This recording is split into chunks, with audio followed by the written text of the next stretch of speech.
Ladies and gentlemen, boys and girls, children of all ages, this is the 47th episode of the SuperNova Show!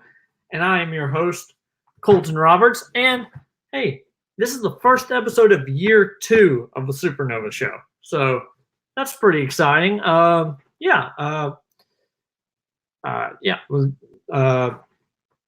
year, it was a interesting time, but we got a good episode. This week we're gonna talk the movie trivia report. So that means we're gonna do Schmodown Awards, talk about the nominations, and then we're gonna talk about the opening night trivia league's geek tournament or the geek teams that they're doing, and then we'll do the Harry Potter Return to Hogwarts special on HBO Max. We'll talk about that, and then we're also going to talk about the Book of Boba Fett episode 2 in full spoilers and all that stuff. So this is going to be fun. Of course, you might notice a little something, but yeah, like my lighting is a little different. Recently in the last week, we changed my old office into a nursery because we're prepping for baby time. Sometime in the next 7 to 10 weeks, we'll have a baby. So we're doing that. And then we turned my guest bedroom into my office, which means I absolutely didn't have anything ready, so I need some more lights in here. But so it's a little dark, but hey, that's okay. But this week I've got our usual, the Dwayne The Rock Johnson of this show, Mr. Robert Kastner, and then we've got Schmodown Pro coming back for the first time in 3 months, something like that, 3-4 months. Mr. Amaru Moses, and I'm gonna go ahead and bring them out here. How you fellas doing? Glad it's the weekend because work was a day. I concur with the professional. Yes. It's been quite a week. And thank you for the congratulations. Yeah, it's sometime in the next 7 to 10 weeks I'll have a new baby boy over here. So yeah, that's gonna be fun. I'm in the process of rewatching Dexter, and we just finished season 4, started season 5. Don't let what happens to that baby happen to your baby. I will not. Okay. I'm not going into details for anybody who doesn't know. I'm just saying don't do it. It's pretty traumatic. Pretty traumatic. Made me feel bad again. And I'm having to do some prep stuff because someone deleted one of my banners on StreamYard, so I have to retype this. Was it you? Did you delete it? I can vamp for a second. Robert, I tuned in last week, and I noticed that the beard isn't as full, and I was like, oh, different face Robert. Nice. I like it. The gift, the automated shaver was a gift, and I decided to try it out before Christmas, and it worked pretty well. And then I made a mistake, so then I had to take it down way more than I wanted to. This is kind of ideal. This is kind of where I like it. I was going to say, it didn't take long to get back to normal. It didn't. It did not. No, I appreciate my face for that. Thank you, face. Yes. But yeah, this is gonna be a good show. Thank you guys for coming on. Amaru, how have you been over the last bit? It's been like 3.5 months, something like that. Busy because work is back. Coaching basketball, had some matches, had to do a lot of studying, and then those matches stopped, and had to get in as much television as possible and regular movies as possible before having to go back to studying again. And just a whole bunch of stuff all at once, like trips, just back to back, continuous movement. And I'm still there, but it's slowing down a little bit. But as it is January already, it's going to go right back to the busyness because I don't know how long before I get hit up to say, hey, match run's coming up. So, yeah. But I've been overall good, except for the fact that 2 out of 3 of my birthdays and Christmases have been COVID-filled. So, ooh. Yeah, that stinks. Yeah, I know I saw One Gotta Stay is rocking out, and I am trying to remember what this week's prompt is, who the 4 actresses is. One of them, I definitely have no idea who she is. So it's Haley Steinfeld, right? Florence Pugh. I don't remember the next two. Zendaya and Saoirse Ronan. Yeah, I That's had no idea who that last person you just said Yeah. was. I looked at that and I was going to show my wife, and I know that it would be between Zendaya and Florence Pugh just based on what we've seen recently. I know this for a fact. Nice. I'm laughing, but low-key a little mad because I did take a little break over COVID, and the last episode, which was maybe about like sometime in the middle of December last year, the last episode was the young black actors, Brian Tyree Henry, Jonathan Majors, and oh my gosh, Michael B, right? and Michael B. Jordan, right? And I struggled mightily getting people on the show to the point where we had 5 panelists instead of 6. Oh. And in 2 seconds of putting up the 4 actresses, 10 entrants. And I'm like, y'all, come on. I appreciate it. But where was this love last time? Really? I wish I didn't work when you did this, because I definitely would have done the 4 young black actors. That is part of it, though. That is part of it. Being coaching now, I have to go at 8:00 on Mondays. I had contemplated switching over to Sunday nights a long time, but a bunch of things happen on Sunday nights, and I like my Sunday nights. So Mondays, I'm gonna just keep it. It's been there for about a year now, because I had the birthday celebration more than a year ago. We've been going we're almost at episode 50. So. But I'm glad. I'm always glad people want to come back on Monday nights at 8. Hopefully, schedules continue to change and you can come back on at some point, and different people can come in and out. So, Yep. But yeah, it's been a good time. Like, of course, with the new year, like they released a new Star Wars: The High Republic book. Which guess what? I didn't get it early, so I didn't have to like read it super fast to get it up on my channel. So now I'm just like reading it like a normal human being, and I'm really enjoying myself. So that's always a good thing. And of course, yeah, like you said, like school started back, like my kids are playing basketball. So like being a dad is fun. But yeah, let's move on to the movie trivia report. So I'm trying to post this on all my social media so we can get all the views on the internet. But all the views. I still don't understand how we got more views on a random episode than we did on the Thomas Harper episode. That still confuses me. I haven't figured that one out yet. But yeah, and the one we had like 2 or 3 weeks ago, where Garth was in the comments, we got a lot of views on that. Last week we only got like 15 views on that. But no, what can I say? Amaru might appreciate Babyface Robert, but maybe people don't. So maybe it'll be better now. Yep. So let's see. So Schmodown. There's a bunch of categories. I'm not reading off all of these, but I will say, hey, internet out there, you didn't nominate the SuperNova show for the Schmodown Awards, and I'm very disappointed in you. The 15 of you that watch this show, sometimes 40 of you watch this show, you didn't do it. So we gotta work on that. So that's on me. My bad. We didn't promote it well enough. It's okay. But yeah, yeah. So let's see. Player of the Year: Marisol McKee, Griffin Newman, Mike Kalinowski, Ethan Irwin, and then Thomas Harper. Those are the 5 nominees. And y'all, tell me what you think about that. Kind of almost think it's a landslide for somebody, but I could be wrong. But I think it's Marisol's because of how consistent she's been. I know who I voted for. I voted on Mike. Okay. I don't think it's a landslide. I'm with Colton. I think it has to be Mike. Early in the year, for me, it was Ethan being the front runner because of what he was doing across all divisions, and having the championship. And while yes, Marisol like killed it this year in singles, Mike probably had the best IG season of all time. Yes, his team's run and that teams match was amazing. And I saw that shit live. And my gosh, was that great.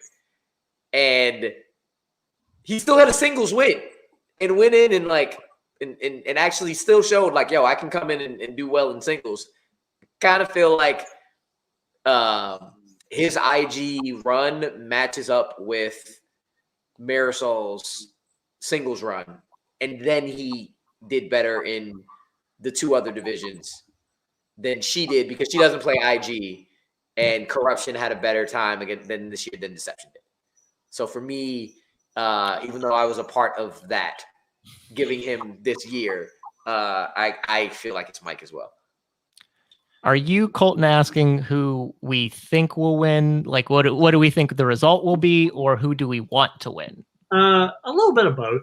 Okay, so Amaru makes a lot of sense, but I think based on sort of crowd behind people, I still think Marisol will win it, even if it's closer than maybe I originally thought. I think Mike probably is deserving of it, is how I will say that. That's I'm with you on that. I would vote for Mike, but I think Marisol's going to get it. Yeah.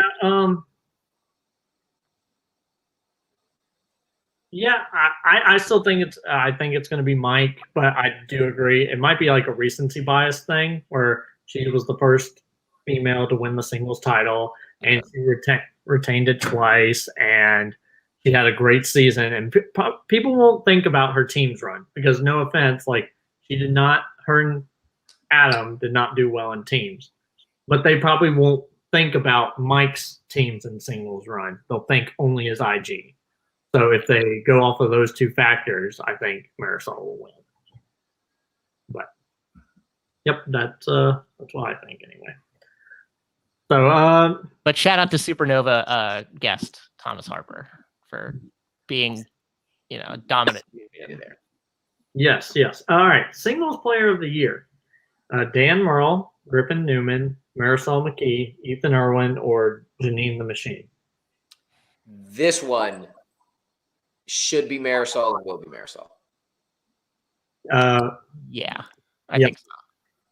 Yep, I agree completely. It should absolutely be her, but I guarantee there's going to be people that are Dan fans that vote for him. Of course, and he did win the GOAT belt. Yeah, and he won the title at the beginning of the season. Yeah. So. Yeah, but how many losses did he have this year? Didn't he have more than? We had at least 2 because he lost the title to Ethan. And then Janine beat him in the tourney. So he probably had more losses than he's ever had. And even more so, I'm pretty sure Griffey's going to get more votes than Dan is. It's between Marisol and Griffey, and people are going to try to go behind him because he had the longest undefeated streak, most wins of the season. But I'm going to say exactly what I'm going to say a little bit later in another category. Had all those wins. But lost the last one. Mm-hmm. I have all the wins, but lost the last one. And if you end the season with nothing to show for all those wins at all, what you got going for you? I understand that plight well, so I get it. Sorry, man. That's okay. But I get it. I get what you're saying. Yeah. So I think this one is it's not as close as people think, and it's not as close as a couple of other categories with Griffey in it. Yeah, I guess it's all according to because the patrons vote on this stuff, so it's all really I voted on Marisol, so there was no issue there. But I could see where Dan being the GOAT, people are going to vote for him. He'll probably get some votes. He'll probably be a third. He'll probably be a strong third. Yeah. Who are the other 2? Janine and Ethan. Yeah. Dan will probably get. Even though Ethan beat him and took the title away.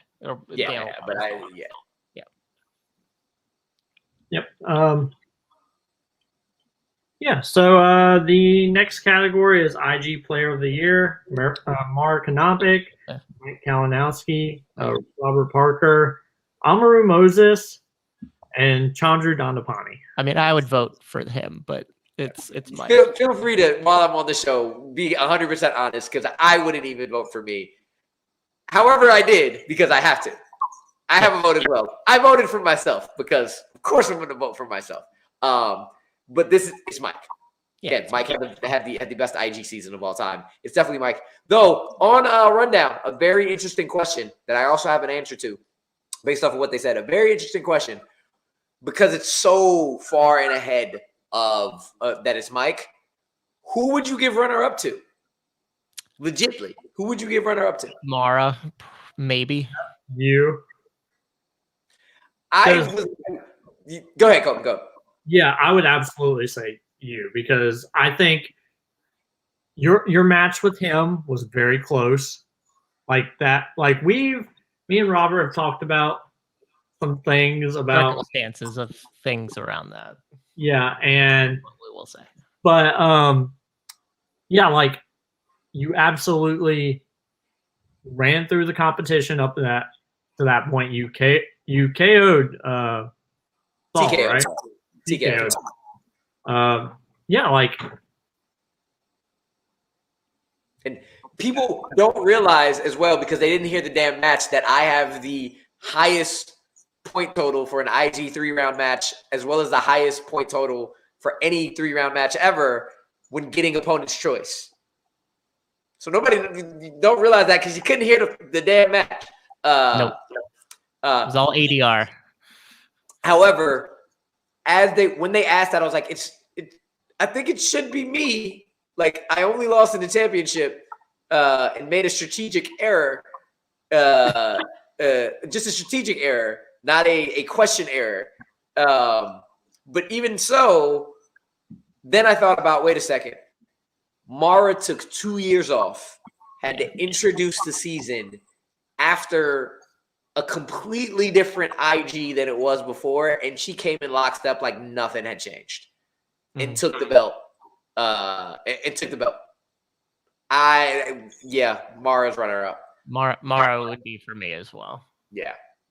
But all the credit to you, buddy. And then, Parker had a great run as well up until that title match, which also had its own circumstances of things that have also been discussed. But we'll gloss past that. That's not part of the voting procedure.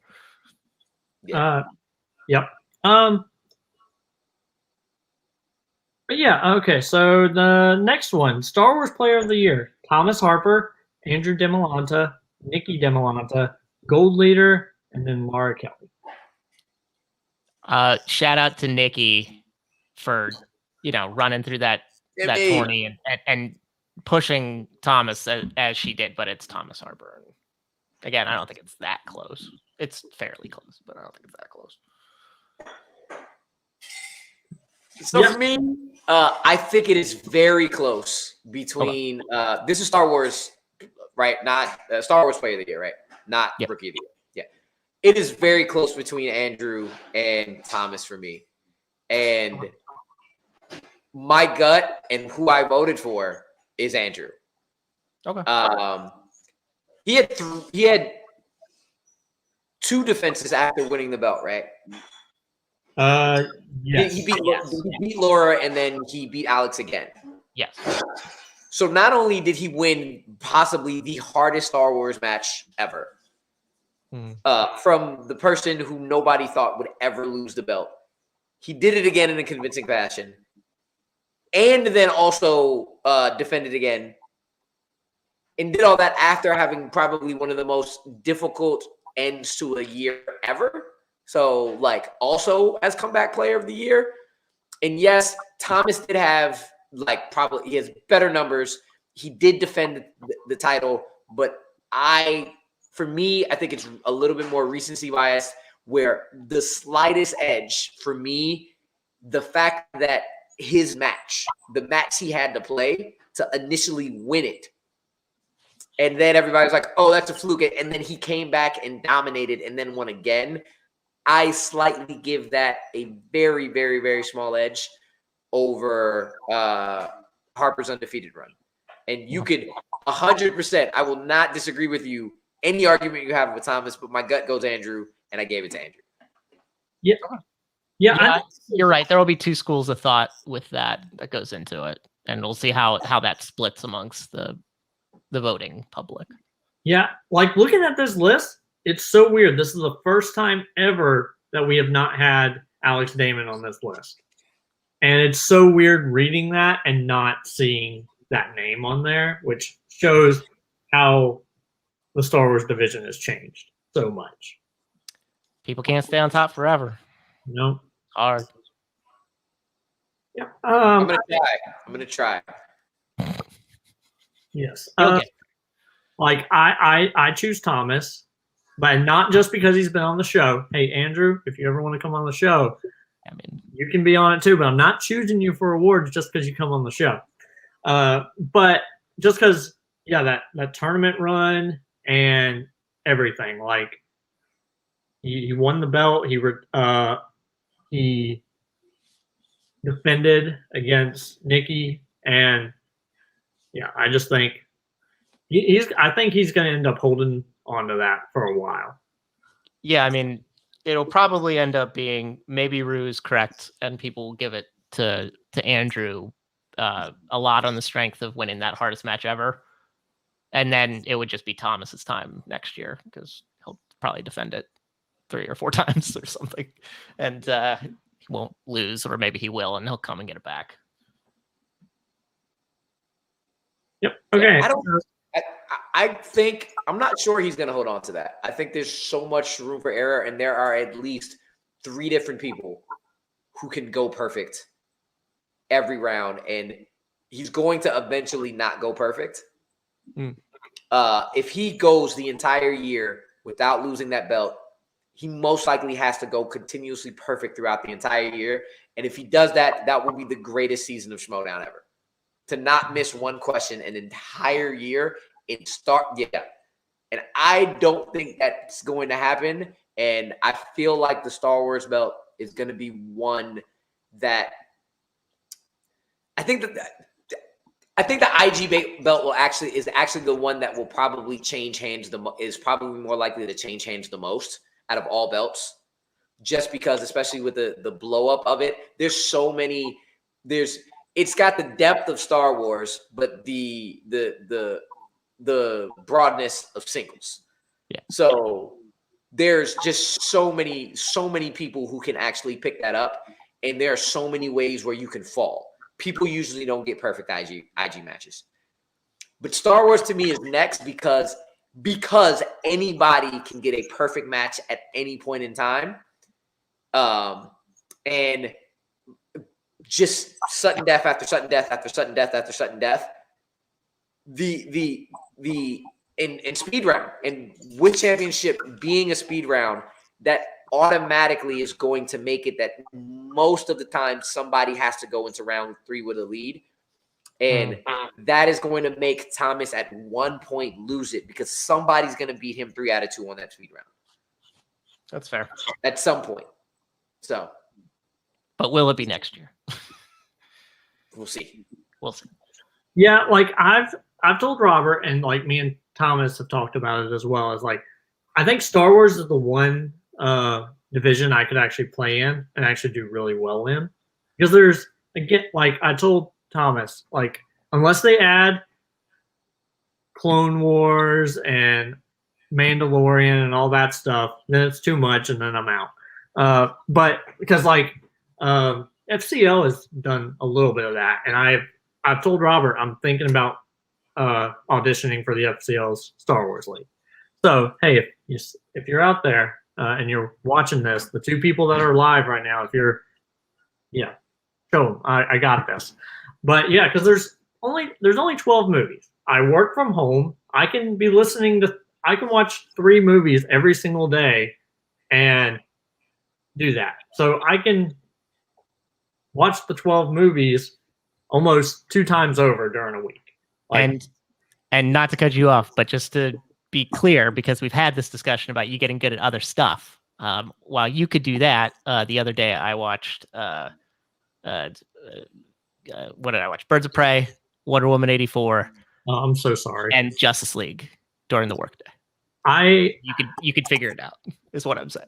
If you wanted to for IG. I don't know what's worse, the work or the having to watch those 3 movies. Birds of Prey is not bad. I would say 2 out of those 3 movies are pretty bad. Yeah.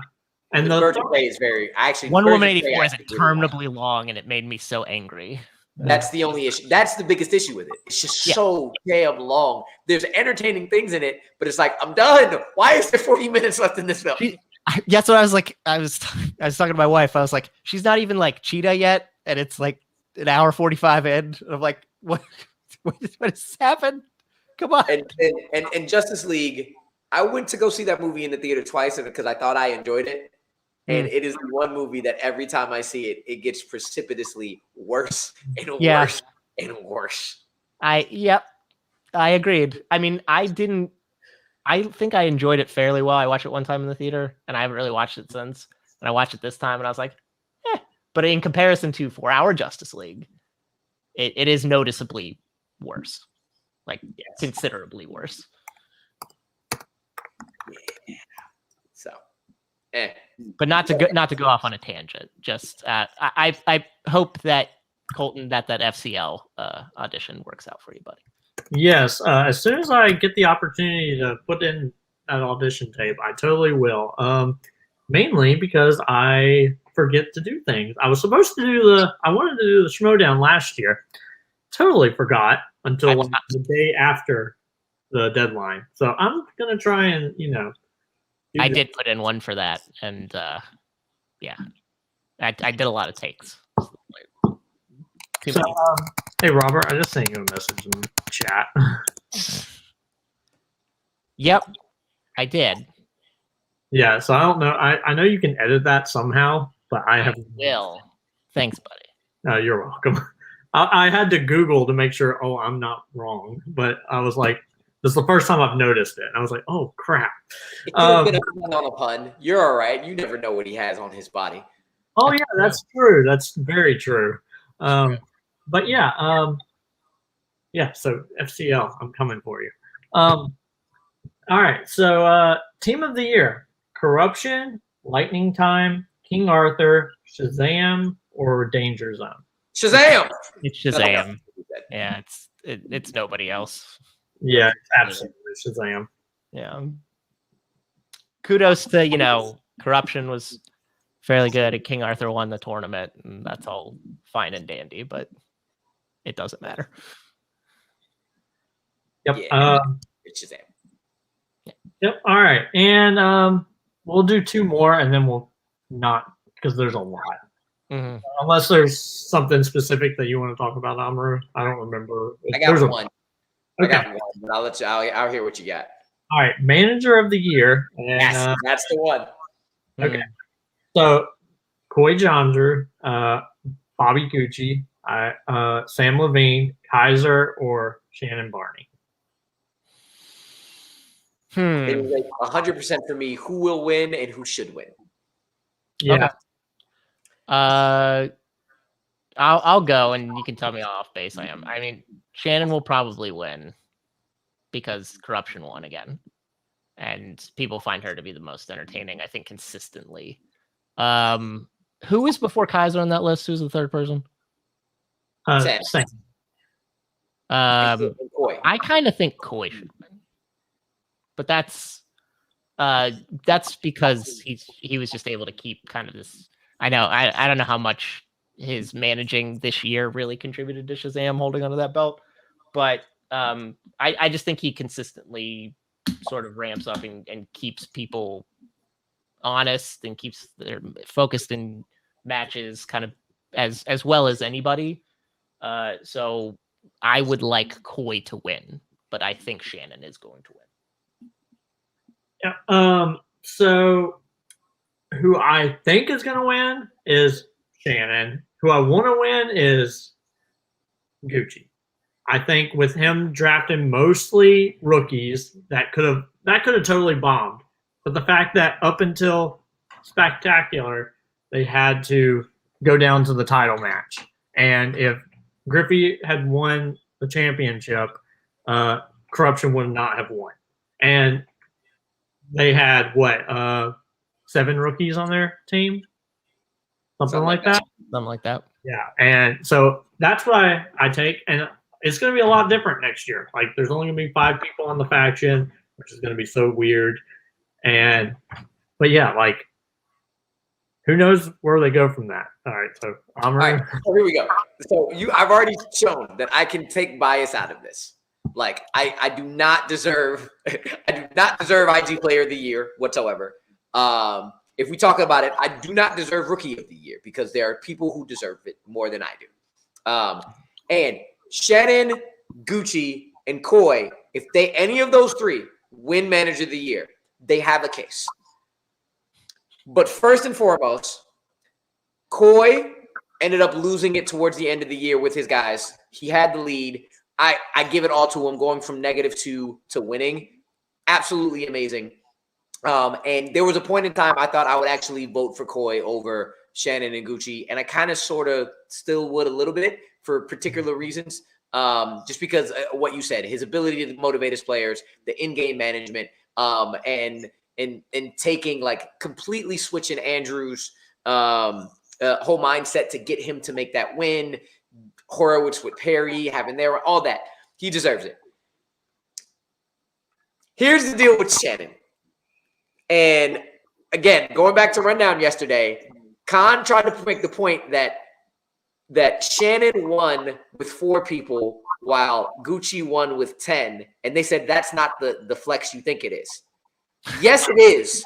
Because if you're talking about Manager of the Year and you talk to Mike and Marisol and Chance, they're amazing. What's Klee doing? What's Jacob doing? What is 8 out of the 12? What is Adam doing? What is 8 out of the 12 people you have on your faction? What did they do this year?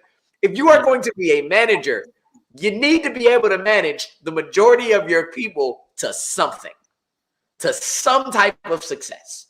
Now, again, if I'm not saying she does not deserve it if she wins it, because 2 times in a row, two undefeated belt holders. That is amazing. And next year, if she has that run, she absolutely deserves it because she has 5 people and 80% of her people are doing what they're supposed to do, meaning she's managing every single one of her people. But again, what about her 8 other people in the faction? Fair. What did they do? I love all of them, but they didn't get much of nothing done. Now let's go over to Gucci, who I actually think has a better claim, except for one reason, and it's why I would vote Shannon over Gucci. You won all the games except the last one for every single one of your players. Did you get anybody a title? No. Did you go through all that to get them the faction championship? No. How long did it take you to get somebody a title shot? The last match of the year. And 2 of them are for one person. And Khan, I love you, but you got there because of Griffey. Not saying you can't get there for somebody else. Not saying you cannot get there in singles at some point, but you lost to Lon in the first round. And you went and did what you were supposed to do for Griffey, with Griffey there. Because if you didn't have Griffey, you would not have made it through that tournament. That just would not have happened. It was Griffey who took it, and you did what you needed to do to get to that match. I applaud you. However, what did you actually do for any of your players at the end of the season? Nothing. No titles. 10 out of your 12 people had no title shots. Couple of your guys lost tournament finals 2 times. Twice to the championship holder and some chick who came out of nowhere and nobody believed it. But you know what Sam Levine did? 4 people in 4 different divisions with a title shot. Got at least 1 win. Got a rookie of the year. Got 2 rookies of the year. Got an upset of the year. Got another person who people love. At least 50% of the faction had success in one way or the other. With 4 different divisions and title shots, we at least got 1. And what got me a title shot, got Nikki a title shot, got Liz and Ethan a title shot, and got Ethan a title. Two celebrity players who both are kind of legit when celebrity players usually are not. Mm-hmm. I'm voting for Sam. Straight up and down, because I'm sorry, every single other one of them has some kind of fault that is a big, big fault for manager of the year. I don't see Sam having a fault for manager of the year unless you want to say you're 1 for 3 in title shots. You're 1 for 4 in title shots. But he did it in 4 different divisions for 4 different people, 2 of them being a rookie. Come on, fam. Come on. It's a good argument. It's a good argument. However, what matters is the rings, which is a perfectly legit argument, which if I have to choose between Shannon and Gucci, I'm going Shannon because she kept her people. She got Marisol at the beginning of the year. Shannon should get it out of the people who are going to get it. Gucci does not, because he got nobody anything at the end of the day. And when you go back to this season and you look at all titles, anything, not one member of the Finch Stock Exchange is going to be on that list. And only 2 of them are going to be in there for 1 match. So, yep. I mean, they talked about the Moneyball thing, and it's true because Shannon's like the Yankees and Gucci was like the A's. You can get a 20-game win streak. You can win 100 games. That's really cool. But if you can't win the divisional round, you can't get past the big bad. And that's why I voted for the even with us in it, I voted for Exchange for Faction of the Year. Because I think that Faction of the Year, what they were able to do with everybody they had and everything they did, they had the most success with the most people. At the end of the day, Gucci did not deliver a damn thing to anybody. You can't be manager of the year if you don't deliver shit. That's fair. So. It's funny how you sort of divide that out, because it's like when you're a manager, you manage people, but you're also like the owner because you put the team together, and then you're also like the assistant coaches and coach because you're doing in-game stuff. So everyone that you mentioned sort of has a highlight. And Shannon's worst thing was that she didn't put together the most consistent team. But the other 2 aspects of it are really strong. So I guess you're right. Sam is probably the most consistent across all 3 of those hats. But other people just have stronger sections of hats, I guess. Yeah, yeah. And it's like what matters more, really strong rings. And that's, again, why I think if Shannon wins it, I have no issues, because you got 2 people to undefeated seasons, 3 defenses in one, 2 defenses in another. I mean, that is strong as hell. That is extremely, extremely strong. But damn if that's only 33% of your people and the rest of them are in the background just sitting as Beyonce is and Kelly are in the front. And then all the rest of the members of the Destiny's Child, who you don't remember their names, are back there like, we're here too. Hi. I think one was LaToya. Yes, it was LaToya. It was LaToya and Michelle. And LaTanya, I think.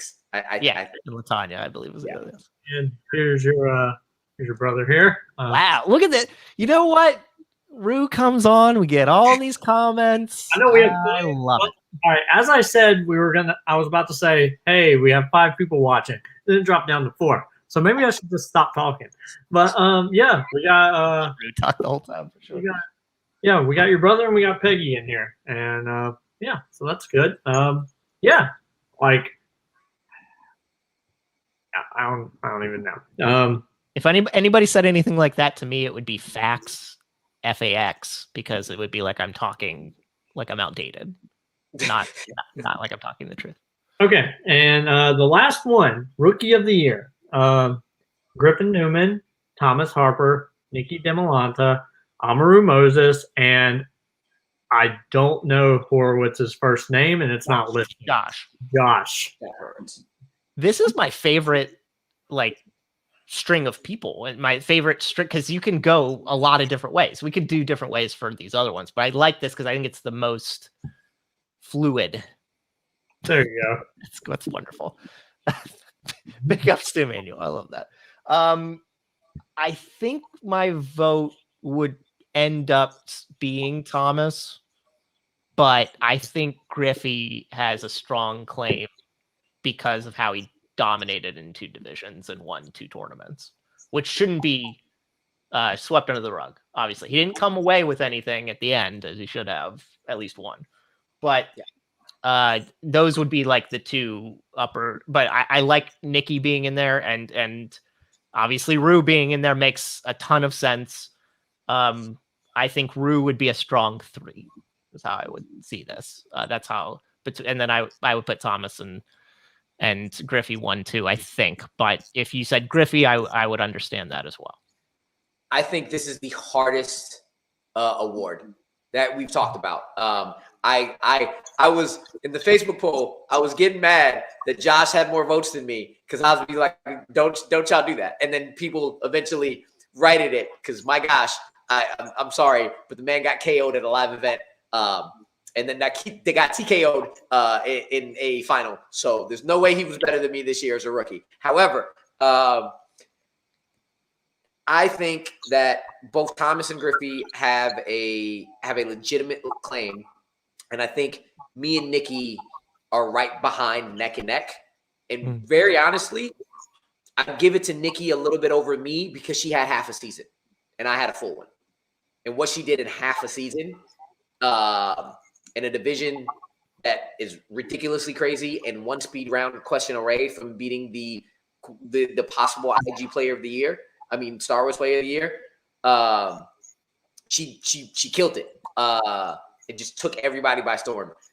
For me, with my answer, it ends up the bigger thing in my head is how much Griffey dominated this year, and he damn well might not walk away with any award because I'm giving this to Thomas.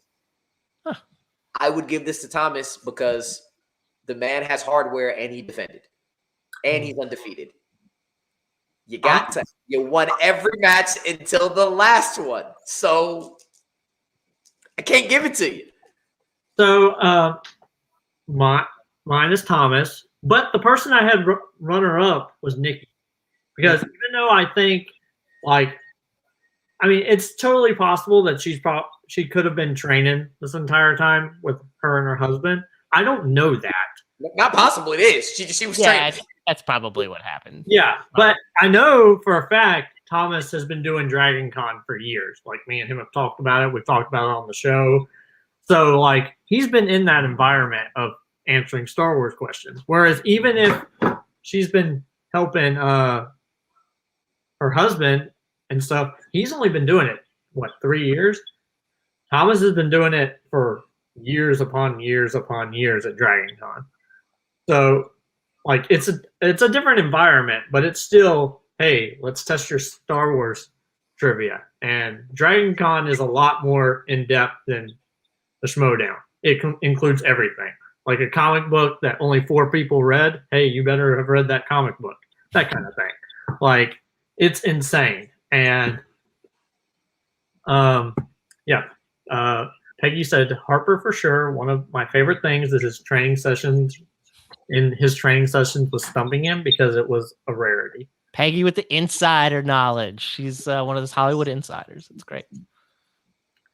Yeah.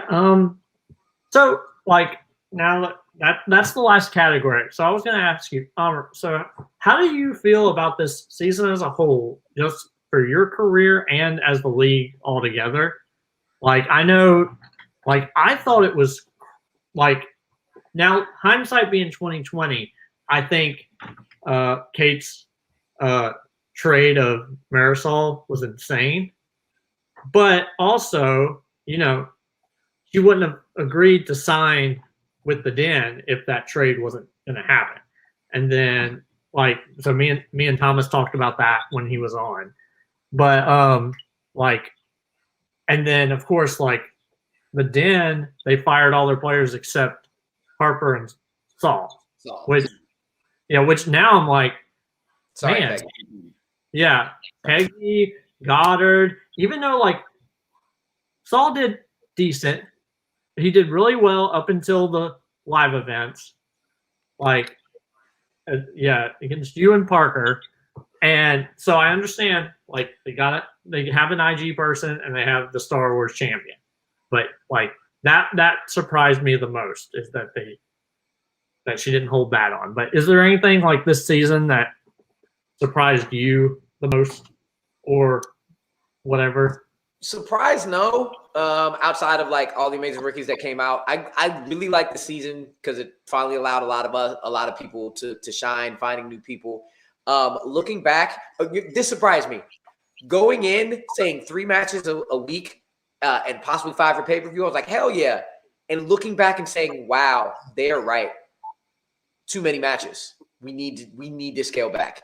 It got overkill. Or I felt the overkill. I watched every single one and enjoyed every single one, but I'm like, I understand now why it's 2 a week. Because damn, that was a lot, and it gets tiring, and it gets over just a whole bunch. I will stick by the fact that the dislike for digital, I understand it, but I don't think it should be there. Like digital is not as good as live. That has been clearly proven. Not as good as live because you can't get the atmosphere, you can't get the entrances, you can't get everything that the Schmodown actually is. But just the sorry, Christian, but as much as you hate you get to hate it because it's your baby. And the way you want to see it isn't going out. Of course, you got to do what you got to do. But any other person that like doesn't like digital and is like, nah, come on. The mix of digital and live is perfect to me because it allows players to play. You find new people a lot easier. And the personalities themselves shine enough that this brings people in and allows people to love it. And then you'll see the combination of both. I definitely agree. Unless necessary, a full digital season isn't the thing. You gotta have the live aspect. You gotta have the studio matches because that makes it so much more. But it makes me sad to outright kill digital because you're gonna limit a lot of people you might find. So, and I will agree with your entire like five matches a week was rough. Like I watched them for the sake of the show. Yeah. Because we were reviewing it every week, but I probably would not have because I can't stand watching singles because I don't get any questions, have any idea. At least with IG and Star Wars more than IG because now IG has added so many of the new categories that I'm just like I'm lost unless it's like one of the basic 8. I have no idea what's going on. But yeah, like singles, there's like 100,000 movies that you can pick from, and the same rule goes for teams. And Star Wars, I'm like, yeah, I got that, and it's a lot more fun to play along than just like, of course, like when Christina or Peggy or Jacoby were having matches, I'd watch them definitely and watch the entire thing because I'm like, I don't know how the algorithm works. Do they know that I fast forward to see the story bits or see? I have a question before myself as well. Yeah, like I have no idea how any of that the analytics work. So with that stuff, I would watch because I'm like, hey, I want to support those people, not necessarily because I think I'm going to actually enjoy myself. But yeah, I could not watch every match because I'm still a sucker for watching, fan league matches. And honestly, we would do matches and we would do this show, and I would like semi watch one during the show just to like look at the results so I knew what happened. Like I'd speed through it. I'd be like, well, if you do the takes on that, if they can figure out the analytics for that, they'll see that I never watched a story thing ever. It's good for them. It's so polarizing how many people are like, I love the stories, but there's just as many people who don't. So like there's a place for the digital. So I'm very happy FCL is here because then it's a lot more of the just straight trivia for the most part because you can't do as much story. Yeah, I'm not sure. But yeah, I enjoyed the season. My biggest happiest thing is I legitimately got Manny into this, and this is his thing now, and it just makes me so happy. Like, it ain't because of me. It's not because of me anymore. He legit is like, nah, the Knicks, the MCU, the Schmo, Lord of the Rings, the Schmodown. Nice. And that just means like I'm the one who gave that. Yes, thank you. That makes me very happy. Yeah. Can I summarize Rue's season in a motion? And then up here. It's up here. It's not right at the top of my screen, but it's basically about right there. That's how I would categorize Rue's season. Appreciate it. However, there's still people who want to put Saul in front of me as IG Player of the Year and Horowitz in front of me as Facebook as Rookie Player of the Year, numbers wise. So that Silent Assassin nickname still fits, and it fit very well because there's way too many people who still are like, oh yeah, Rue. Okay, sure, go ahead. Yep. Well, I can't explain that. Well, I could, but I'm not going to say it on air. So I'm not going to. It's not going to happen. I don't want to go there. So we'll just leave it at that. But no, that doesn't make any sense. You beat one of them really badly. Sorry. The Knicks, the MCU, Lord of the Rings, Schmodown, children. Oh, yeah. Well, that's why there's a thumb. I understand. But yeah, so let's move on to our opening night trivia. They did a thing. Like they are starting a full Geeks Team league, and guess what? I've been retired for 9 months, 10 months. Guess what? Coming out of retirement to play with Ryan Payne in NWO, and good Lord, I hope I don't lose so bad that I'll feel bad. I will feel awful. I would have 100% given y'all permission to continue the sexual chocolate name. Oh, okay. Me and Ryan are forever going to be upset that we didn't have a match to allow Caleb Boatman to have to say sexual chocolate. So if at any point y'all want to change our name, I give you permission, Colton. You should really consider this. I think it's Okay. I'll get right on. Dark chocolate, white chocolate. It works. Yeah. It's together. You got it. Yeah, are you excited, buddy, to come out of retirement? As this isn't in IG, but I don't know if you'll get the reference. As soon as I was out, they pulled me back in. Yeah, like I am very excited. They are like, again, opening night trivia league. They have the main 8 categories that I quasi enjoy, and then they have mixed bag, and it's only 30 mixed bag movies, and by that logic, if I can watch 10 movies a day, I can finish those in 10 days. In 2 work weeks, I can finish those movies, and then watch the movies that I don't like the Hobbit movies and some of the Star Trek movies. Not giving any hints out there, internet. Don't forget Sci-Fi Killers, because that's in there now too. Mm-hmm. Yeah. AVPT. Yep. AVP. AVPVT. Ah, man. Okay. Man, some of the Terminator movies are not good, but yeah, they're not. They're not. Especially the last 3 have not been good. You know what? Dark Face not bad. You know what? The only one that at least is not enjoyable to me is 3. 3 is such a freaking slog. Everything else actually has some entertainment value to it, at least though. Even the Sam Worthington's trying real hard. Yeah. So, and so all right, you got your team. I also have a team that was a champion team at one time. And I get to just sneak right into a contender match. Isn't that fun? Just right on in. Just yep. Really great. It's because I was denied access. That's their consolation prize. It's nice. So dummies are two leagues team now. We are, and it works out because I got 3 messages about this when this came up.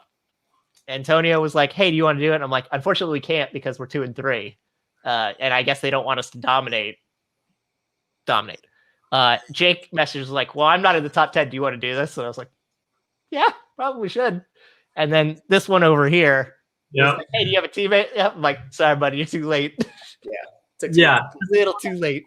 Yeah, because I knew, like I said last week, I was like, I told Robert, I was like, I knew he could tell me, hey, watch this movie. And I wouldn't feel bad about like being like, he would be telling me in earnest, hey, this is something you need to watch. And I would do it because he's my friend. Same thing with like when I talked to Ryan and I was like, yeah, because guess what? Ryan's my friend. Like they can be like, hey, go watch this movie. And I won't be like, hey, no one's telling me what to do.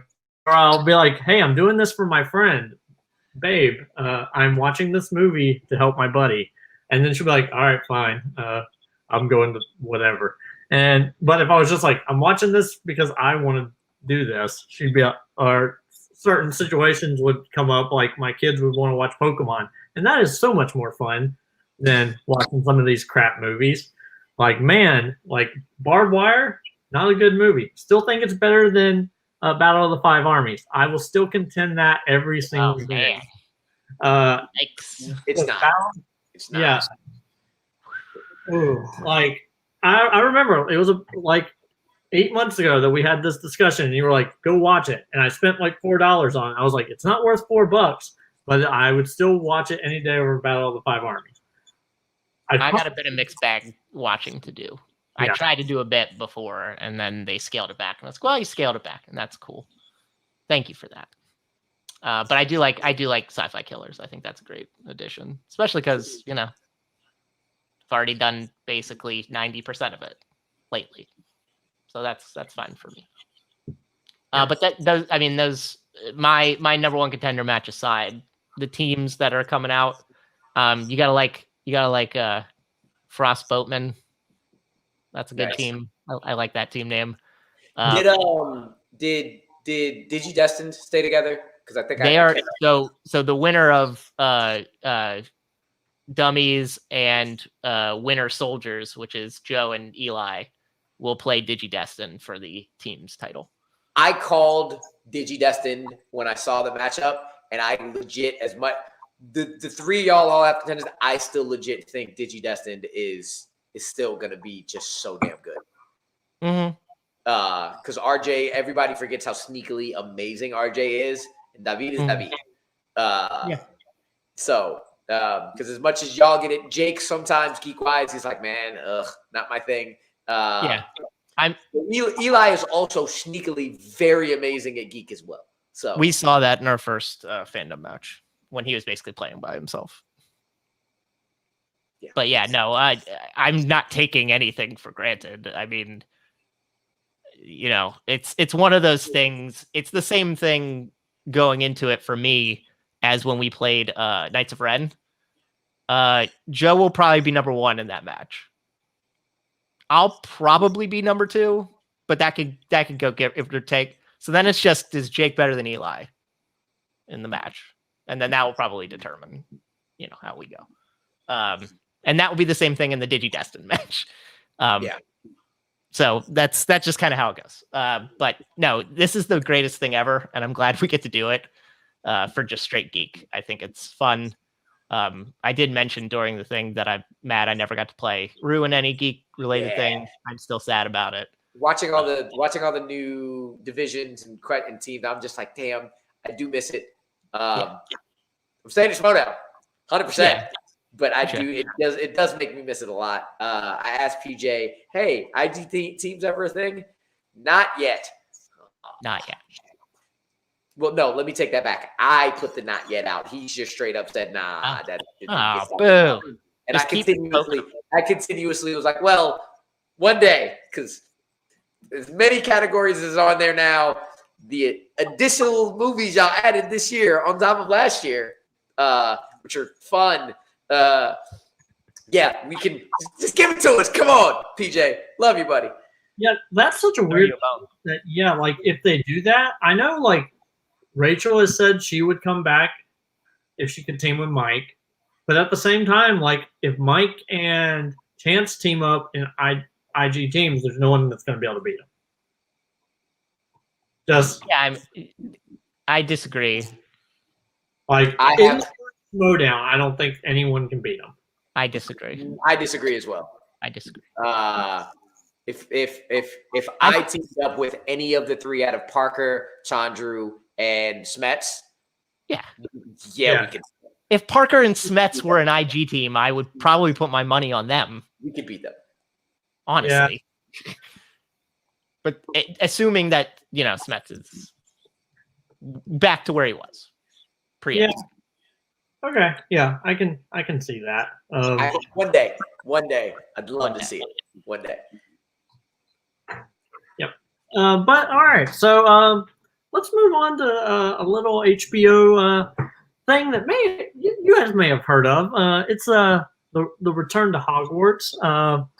I've watched it twice, and I may have cried both times. A lot, a whole lot, a whole lot. Let's turn this on. I don't have a Harry Potter thing close to me to gather for this, so I'll be the curmudgeon and be like, sorry. Muggles, right? No, but it was so good. Like I watched it last Saturday by myself. Then I watched it today with my wife, and my wife was like, "You've already seen this." I was like, "Yeah, but I want to watch it again because I know we're going to talk about it tonight." And I was over there tearing up. She's like, "You've already seen this? Why?" I'm like, and then at the end,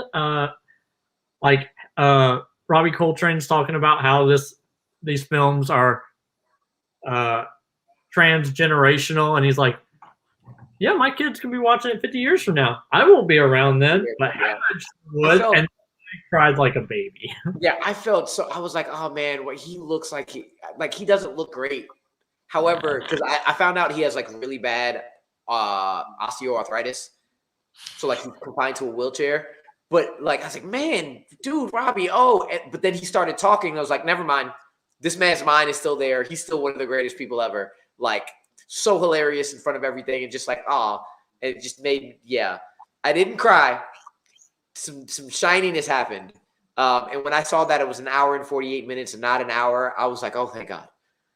Oh, this is, And it was just, Harry Potter is one of the categories that like I study the least because I know it so damn well. And I was just like, am I going to go watch these movies? Am I going to go watch these movies? I want to go watch these movies. Damn it. I want to go watch these movies, but I got other ones to do. It was dope. I 100% enjoyed every second of it. Laughed at the little miscues of putting Emma Roberts instead of Emma Watson, all those good things. But it was all right. I really, really enjoyed it. Didn't know that Emma Watson was in the midst of actually thinking about quitting. Yeah. I remember hearing that in like 2007, 2008, that she wasn't coming back. And I was sad because I remember back then she was like my celebrity crush, and I was like, oh. And then whenever you only know that person from that thing, you're like, oh, I'll never see them in anything ever again. And I was like 15, 16 years old, some stupid crap like that. And I was just like, well, that's unfortunate. Like, but yeah. I don't remember the Emma Watson thing. I definitely thought I remembered there being a Daniel Radcliffe not sticking around for all 7 or 8, like at the beginning of it. And I was like, wow, that's going to be weird when he's Harry Potter for like 4 movies and then somebody else is Harry Potter. Because I guess that sort of played into the beginning. What they talk about is that his parents didn't want him to be in it at all. I also didn't know he did David Copperfield, and that's how they knew him before, which is hilarious. I enjoyed it. I got a little bit sad, but I'd seen like memes and GIFs of this before. I only watched it one time yesterday. And interestingly enough, I watched it after this travesty of a match where I had Wizarding World and I failed at it epically. Way worse than I thought I would. And I was like, wow, this is just pouring salt in the wounds, just watching it after just failing at these questions. I would say that the tribute to the people who are gone, and I didn't realize how many people were gone. Yeah. Like, I knew the big ones, but I was like, and I remember hearing, the Helen McCrory thing, and the Helen McCrory one was really sad. And I forgot John Hurt wasn't around anymore. That threw out. I was like, oh man, I forgot he had died. Shit. But that was the thing that was sort of looming over it. I was like, there's people here I wish were here we could talk to about this. Yeah, I wish they had done a 15-year anniversary so Rickman could have been there. Alan Rickman was the one. And just I didn't get it, and then I was like, oh, they have Daniel Radcliffe and Gary Oldman in the potions for Prisoner of Azkaban for Alan Rickman. And I was like, oh man, as much as I despise Snape as a person, Alan Rickman is the greatest ever. Yeah, like, and that's such a weird thing. Like watching it and then looking at the history of the films, like, of course, they didn't know when they cast Alan Rickman how old Snape was supposed to be. He's supposed to be in like his 30s, but Alan Rickman's in his 60s. And it looks like he's in his 30s. Yeah, he looks like he's in his 40s. So then they had to choose like people to be his parents and like Sirius and them that are also older, but you can tell that they're older. So it's a little weird. But now, like, I'm just like, I loved. Speaking of older, I love the little jab that Rupert Emma and Daniel had about I don't know who it was, but somebody looking better older than they did in the epilogue. Yeah. I think it was Daniel said that about Rupert, and it's like you went like you were all forehead, and it's like I was all forehead in a fat suit or whatever. It's like yeah, you were absolutely that. I liked the story. I liked knowing that Alan Rickman had the in with J.K. Rowling to figure out what was happening with Snape, like how Snape was going to go along. Because then you're like, oh, he was trying to layer those performances even more than Alan Rickman. And this makes the most sense. Yeah. And then I like the exchange. I like the Daniel Radcliffe, Helena Bonham Carter. Helena Bonham Carter was just a freaking delight. I have a new answer to if you could have dinner with anybody dead or alive, it's Helena Bonham Carter. Such a delight. 100%. I was so thrilled. Yeah, there's some like I really like the special, and yeah, like I really enjoyed it. Like it's like the kids and I, they had never seen the Harry Potter movies up until the 20th or anniversary of the first one. We started watching them, so we would get prepped for the reunion, and I know Amaru's gonna hate this. I still contend that Prisoner of Azkaban is my least favorite of the movies. I hate this take. This is the dumbest thing. By the way, when they were doing the Chris Columbus thing and they were talking about him leaving, and I was like, well, because my wife asked, why did he leave? And I was like, I don't know. It's probably a contractual thing or something. But I was like, he had to leave so that we could get Alfonso Cuarón to do Prisoner of Azkaban. And that However, the more I hear Christopher Columbus, because I recently watched the movies we made us of Home Alone. Yep. And the more I see him as a person, like I can forgive him for Percy Jackson. Yeah. Because my ultimate hatred for those movies, but that man is a delight. That man is just, I was like, I want to be directed by him. And he got chewed out by Chevy Chase. Yeah, he might be the best director of children, period. Looking at these last, you got a kids movie coming up, Chris Columbus. Now, come on, it's got to be him. But yes, Alfonso Cuarón, come on, my guy. Prisoner of Azkaban is fucking amazing. I just say it's my least favorite of the 8. I don't think it's not the worst. Definitely not. I think Goblet of Fire is probably the worst of the 8.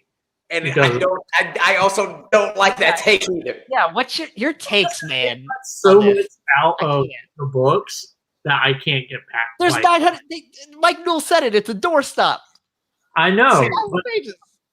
Seriously, they made it a movie. They made it a movie.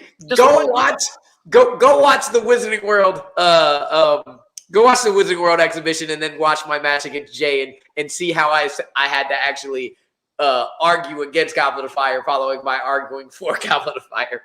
For being not the best and then the best. And you know what, it's been out and winning both of them because I'm a great debater. But anyway, that's one of those things where, like, in hindsight, I wish, like, it's the part of me that the new series that they're doing, I hope they redo the book, the 7 books. Like that's part, because I want to see the full story. Like the first 3 movies, like they tell a really good job of the first 3 books. Like they leave some stuff that's kind of crucial with like the Fidelius charm and all and the secret keeper crap out of Prisoner of Azkaban, but they leave so much out of Goblet of Fire and Order of the Phoenix. We don't need Winky. We don't need Ludo. I mean, the only thing that they screwed up is the 3rd task, because I just so wish we had all that other stuff in it. Sphinx. I wanted to see a Sphinx. I want to see the Sphinx. However, this is exactly why Manny refused to read any of the books until the movies were done. To watch the movies as movies and then be able to judge them as movies and then go back and read the books and say, oh, okay, cool. That's fair. Like I was telling my kids the exact same thing as we're watching it. I was like, yeah, like I didn't really have that option because in 1998 when the Sorcerer's Stone came out in America, the movies didn't come out for 3 more years, so I had no idea. So I had read the first 3 books before the movie came out, and I'm just like, well, by then I wasn't gonna like when Goblet of Fire the book came out, I wasn't gonna be like, well, I'm just gonna wait.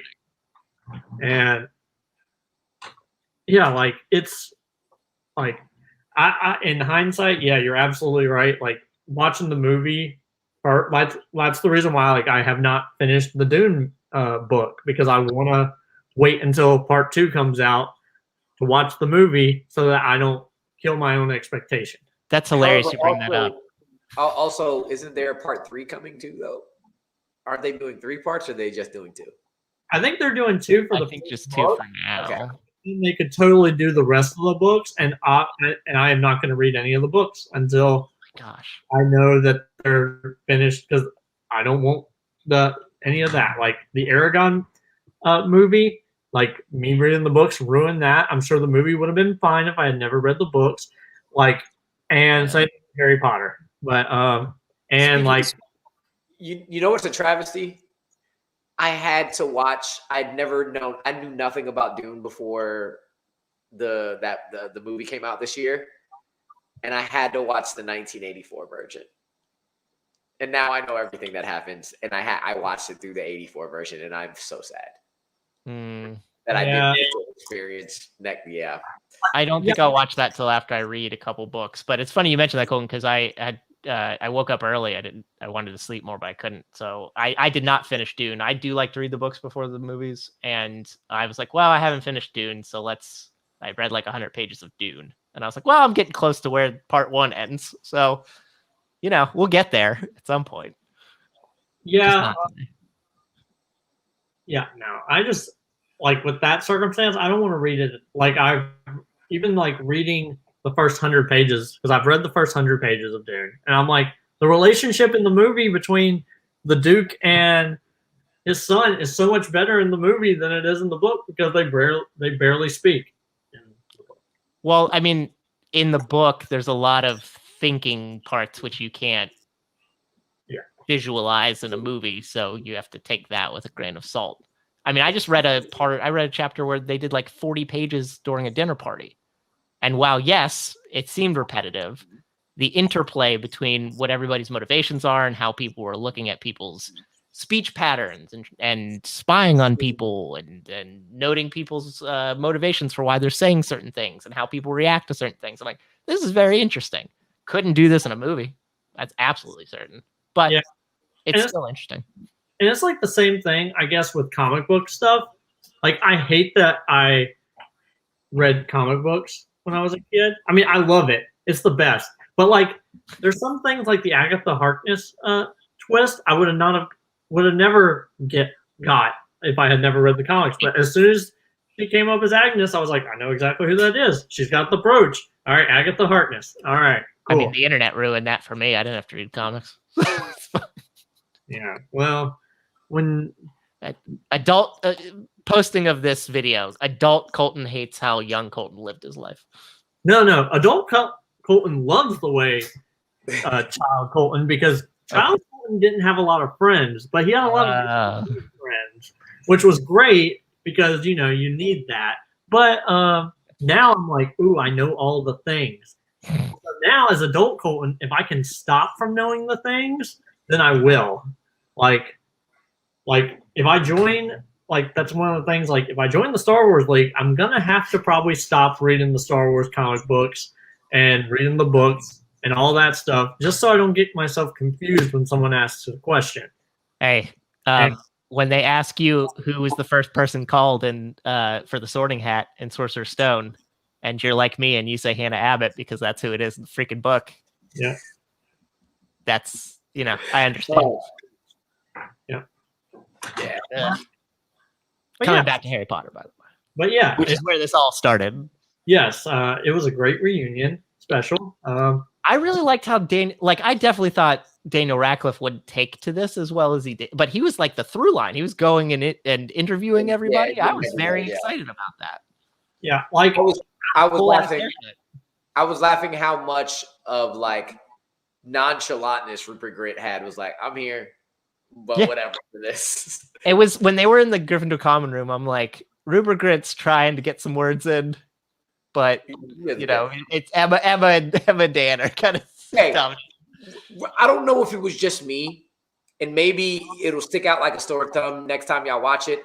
But were there parts when we were looking at all three of them and how they shot Rupert that it looked like it was really only Emma and Daniel in the room and they superimposed Rupert at a different time? Like he wasn't actually there at the same time, but they just did other one, and like he wasn't in the same room or something. I could get that. Yeah, I could see that. It seemed like it. Yeah, it seemed like he was more alone as opposed to it being in an actual group setting. Yes. But like I will say, HBO, Warner Brothers, they do a great job with these reunions. Like I love the Friends one. I liked the Fresh Prince one. Okay, you better mention Fresh Prince. Yeah. Yeah, and I actually watched that one today and cried like a big girl too. So good. Yeah, and like I enjoy all three of them. Like now, Avery's the GOAT. Yes, he is. First things first, peace, Uncle Phil. And of course, like it might be because Stephen Colbert did that rap about Lord of the Rings being the best trilogy. Hey Anthony, if you're watching this, Lord of the Rings is the best trilogy of all time. But yeah, like now I want them to do a reunion for Lord of the Rings, and I'm like, and it's all owned by the same people, so you might as well do it. So I know the one person here that's watching is totally a Warner Media executive, so you can take my advice out there. You should totally make that. People are gonna watch it. I mean, they definitely will. But yeah, like, and hey, if you make that, then Sean Bean doesn't have to die in it, and that's good. That's good. It'll be one of the things. Yeah. He didn't die in Pixels. Spoiler. First off, or National Treasure. I was about to say, I was like, yeah, National Treasure. That was good. Pixels, everyone's intelligence died in that movie.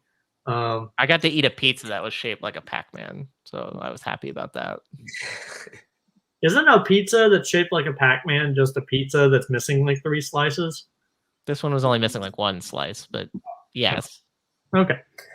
But yeah, I like the reunion, and you guys have anything else you want to say about it before we move on to Book of Boba Fett? No, I wonder if they'll do it again.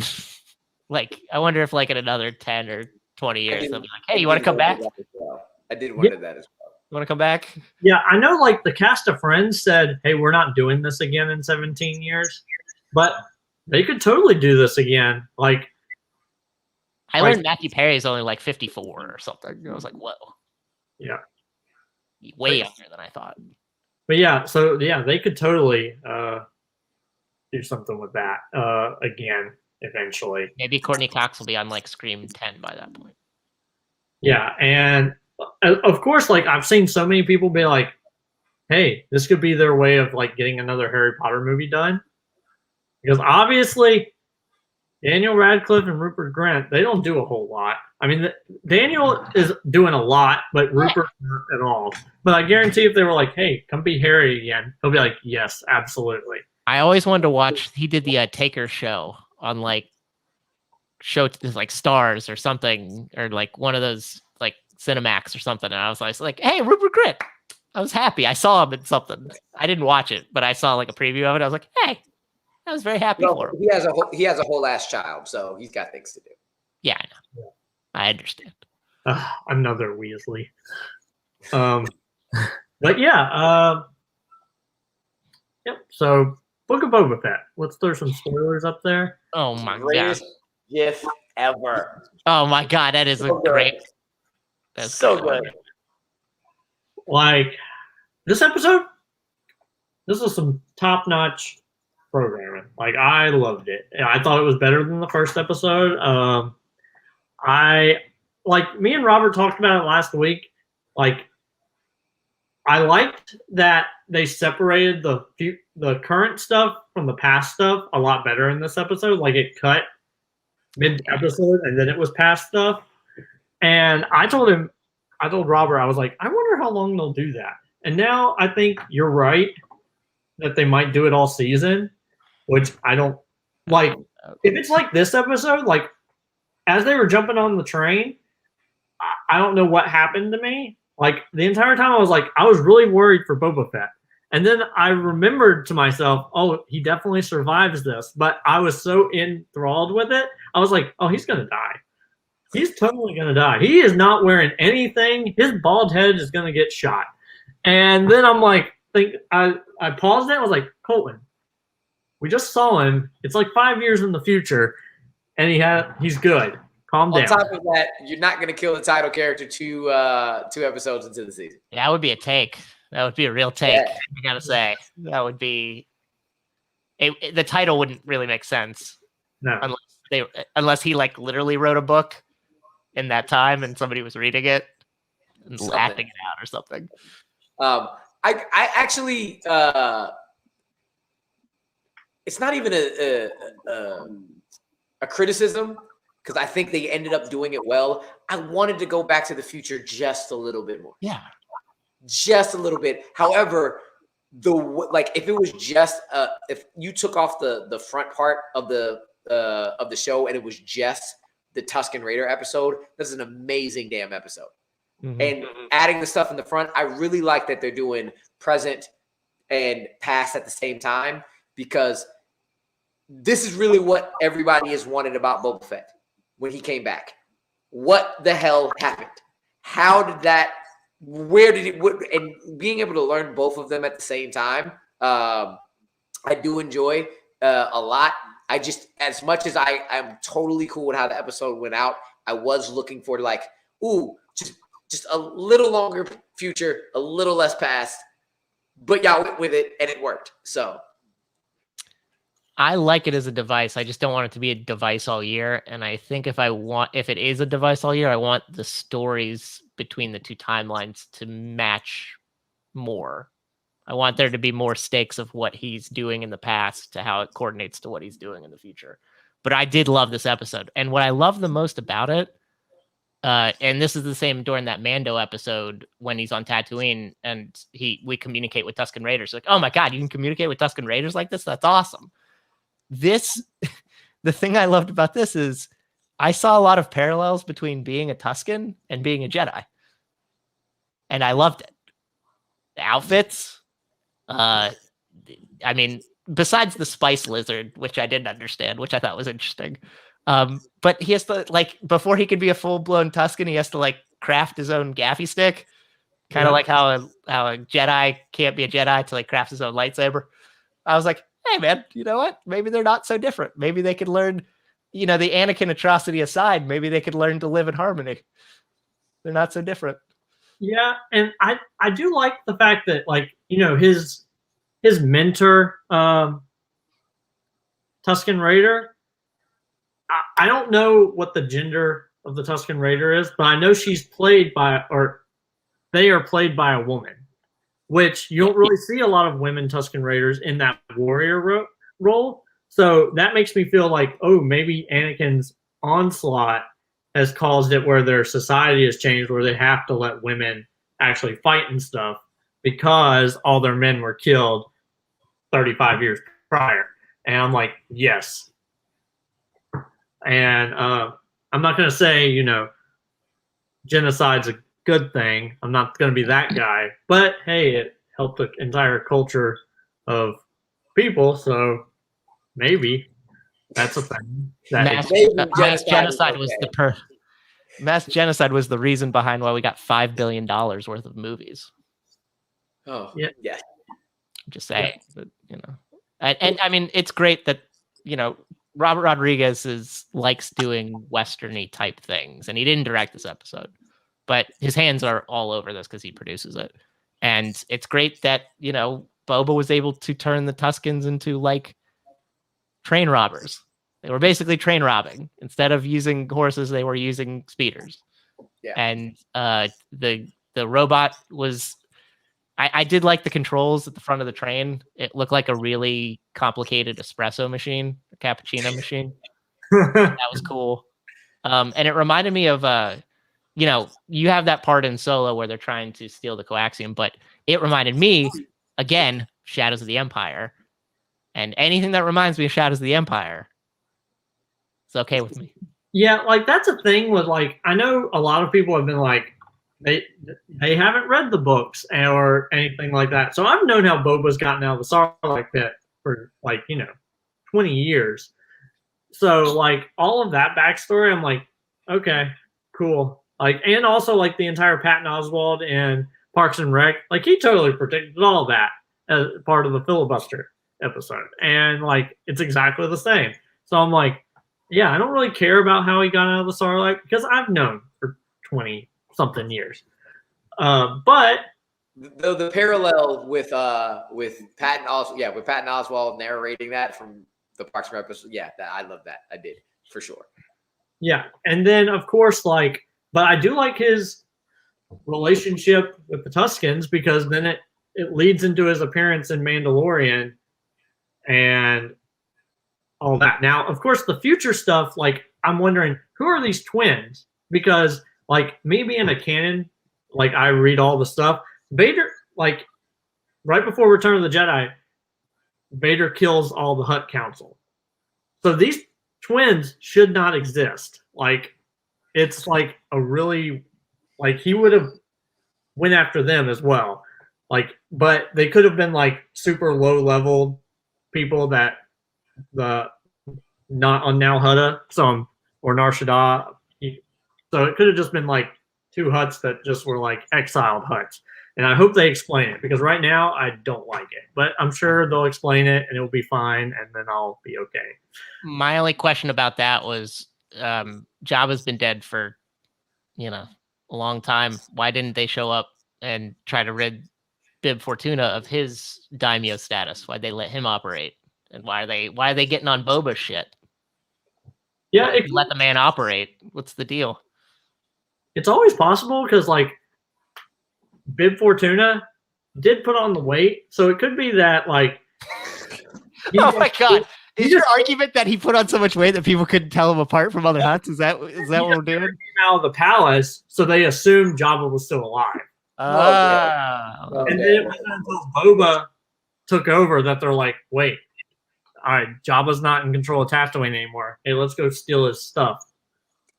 Before we continue with the future one, just one more thing about the Tusken Raiders. What I loved were I didn't think about the parallels to the Jedi because I'm at the point. Star Wars is always a point where all the things y'all talk about, I'm like, I have no idea what you're talking about. I don't. So it's like what my wife hears when I talk about Harry Potter or Lord of the Rings. So I get it. However, that wasn't the parallel I thought you were going to talk about. I really like the parallel to indigenous people in the Maori culture. Yes. That too. My wife brought up Native Americans, but the Maori chanting and dancing was awesome. The Tusken Haka at the end was dope.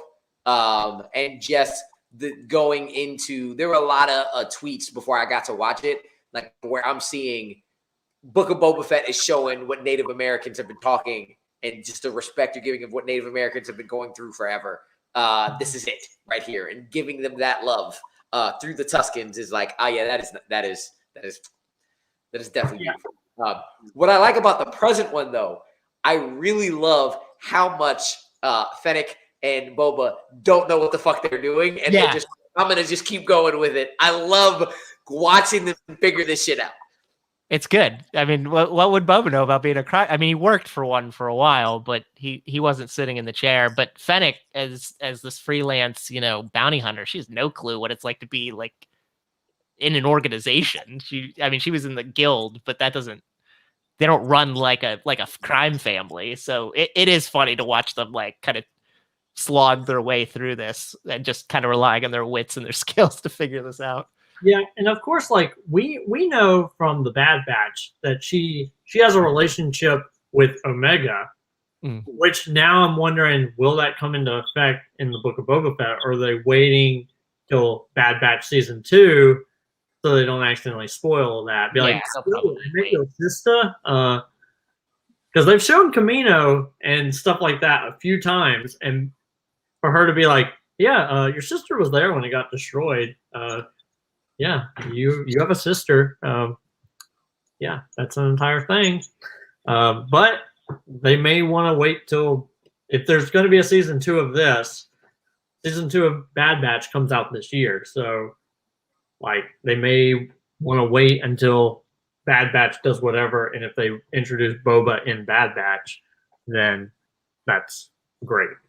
Maybe they'll do a flashback. Maybe they try to go to Camino, or maybe there's like a trip out that way, and maybe it's like an offhanded thing. Maybe it's not a real like reintroducing Omega, because they'll probably want to save that stuff for season 2. But maybe that'll be referenced. Yeah, it's quite possible. Yeah, and of course, like I just enjoy seeing Ming-Na Wen get any kind of work that she can, because like me and Amber talking about this, like, hey, she's Agent May, and even though like Marvel Studios is really trying to push the entire not making Agents of the Shield canon, at least like their people are still getting work, so I'll take it.